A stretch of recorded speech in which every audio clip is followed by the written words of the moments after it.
يسعد اوقاتكم. اليوم طبختنا هي المقلوبة. انا اول طبخة بطبخها ببيتي بالشام. مقادير: كاستين رز، باذنجان قشرته مقطعته، دجاج مقطعته ذرة، لوز للزينة بدي حمصه، واللي ما عنده ما في اي مشكلة يجود بالموجود، بندورة، ملح، فلفل، زيت للباذنجان، سمنة. انا هي السمنة هي اول مرة بجيبها وبدي اجرب نوعها. على التحضير هلا حمي الزيت، احط الباذنجان،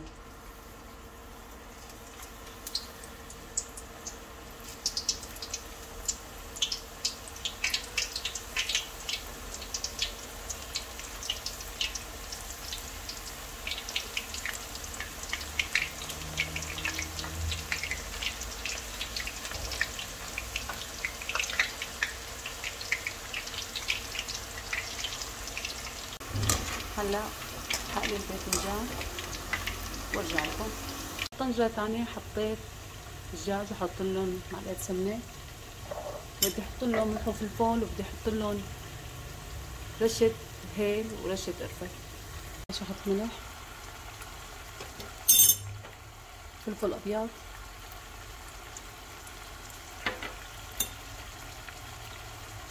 رشة قرفة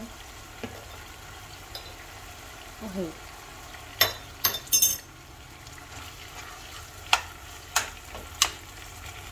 قليت الباذنجان وحنكمل الطبخة.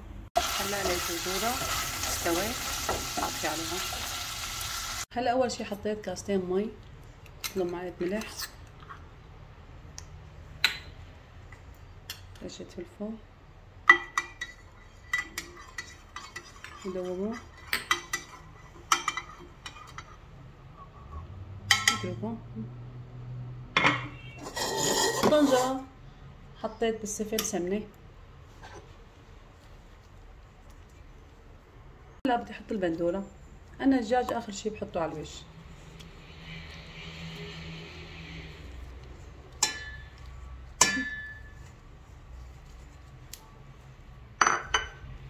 لهيك عم صفي الباذنجان، برفعهم شوي عن سفلة الطنجرة.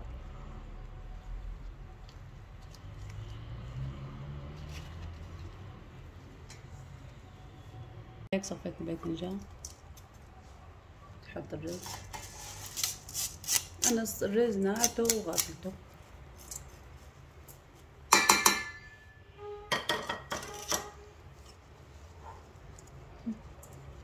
بطبق شوي الباذنجان عليهم،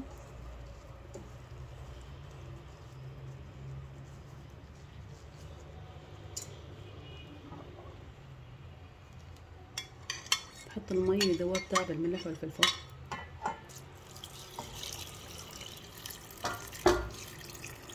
هلا غمرتهم المي وحط لهم معلقه سمنه. هيك حطيتهم على الغاز، بخليهم هيك لينشف الرز. بس ينشف الرز بخليه على نار هاديه لمده 10 دقائق. هلا نشف الرز، بخليه على نار هاديه لمده 10 دقائق. بشوفكم عند التقديم. وها صح التقديم. حطها هيك.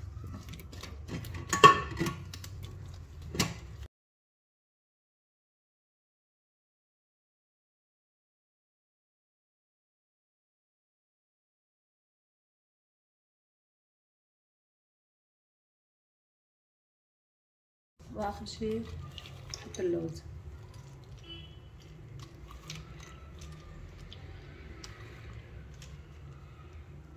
هيك المقلوبة صارت جاهزة وزينتها بفليفلة، ان شاء الله تعجبكم. وعملت جنبها لبن بخيار.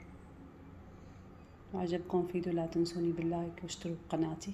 اهلا وسهلا.